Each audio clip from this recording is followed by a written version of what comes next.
Did you know that Rick and Sharon from Cargo On have a podcast where they interview fellow travelers? And that's what we started talking about, was just about being real. You can have a sponsor, be sponsored all day long, and I think it's a great thing. Content creators deserve to get paid for what they do. However, if you lie and you manipulate your audience to gain that money, I'm sorry, I call that out. Why did you start a YouTube channel originally? Because we love our kids and we wanted to embarrass them. Love it. Legitimately. Carrie never speaks, but when she does, it's perfect. It's a singer. It really was. It was, we were watching Traveling Robert, and like everybody else, I said, I could do that. And come to find out I can't. I did the worst video ever. And then it became something different where people started emailing us. I'm a guy, right? And I see these emails and I go, hey, you handle this one. And she would read these stories over, and it's like, how do you not? Like, it just tears at you. People with cancer who never got to get out on the road, and they're living through your videos. People that have been bedridden and were able to get up and go, and now they want to do something.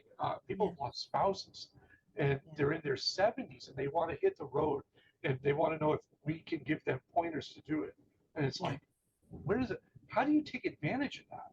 And at the same time, how do you stop making videos when someone's saying, I live for your video coming out Sunday at 5 o'clock? Have like 300 and some videos. You seem to influence a lot of people. We try to share something in every video if we can. And sometimes I can't think of anything.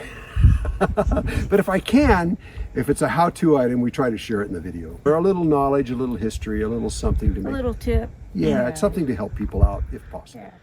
And one of the highlights of meeting Rick and Linda was when we saw a truck pull up and a man and a woman got out, and they were there to meet Rick and Linda, and they wanted to thank them because they had influenced them so much and helped them to go out on the road. I just want to tell you that about 3 weeks ago you had a blog about fear and about leaving City, and that really helped me. I've been planning this trip for 6 months, and then once we got down to that final bit, where it's all right, we're committed to go. Yeah. And all the information you've given me about solar, that's helped us. 3 weeks on the road without any power, just using solar, which was a big step for me because I've always packed gasoline. And YouTube really inspired us to go out and not be afraid to go out and explore, and we appreciate that. Wonderful to meet you. This is Rick, by the way. Tim already has from. Thanks so much.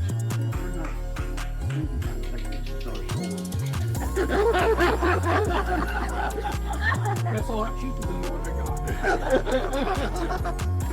Nice to meet you. Nice to meet you. That's so nice to have fans. So how's it feel being on the other end of the camera? Weird. Can we go now? I have the best sales video anybody could ever wish for. Really though, dead serious, because it's candid, it's being you, it's me being in the wind, and I'm like, my shirt is blowing out, and I look like I weigh 600 pounds, and I'm like laughing my ass off, and I'm like, I am putting this video. So I put it as a link on the bottom, and I publish it, and I send it up to Craigslist, because I'm selling it here on Long Island, right? I'm selling it in New York. And your video did, the YouTube video that you did actually traveled around quite well. Yeah, I've become a little bit of a novelty on the street. Yeah. And your video did, the YouTube video that you did actually traveled around quite well. It has been viewed in Ireland, England, Scotland, France.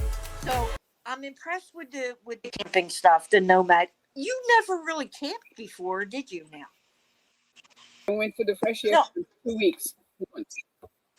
That was my total camping experience. So I have choices. I could live in senior housing, or I can live in the desert, for instance. I mean, by then I'll know how to do that, So living in the desert sounds a lot more interest to me than living in senior housing. But is it scary out there? Let me ask you that. I have not found it scary. I've driven 3,000 miles cross country. I've lived in strange neighborhoods or neighborhoods that are not usual for me. And I have never had a problem. I think most of the stuff you see on the news is on the news for sensationalism, and it's not reflective of Rick and Sharon have tons of videos on camping and their cargo camper conversion. So binge away and check out some of their crazy senior excursions and interviews.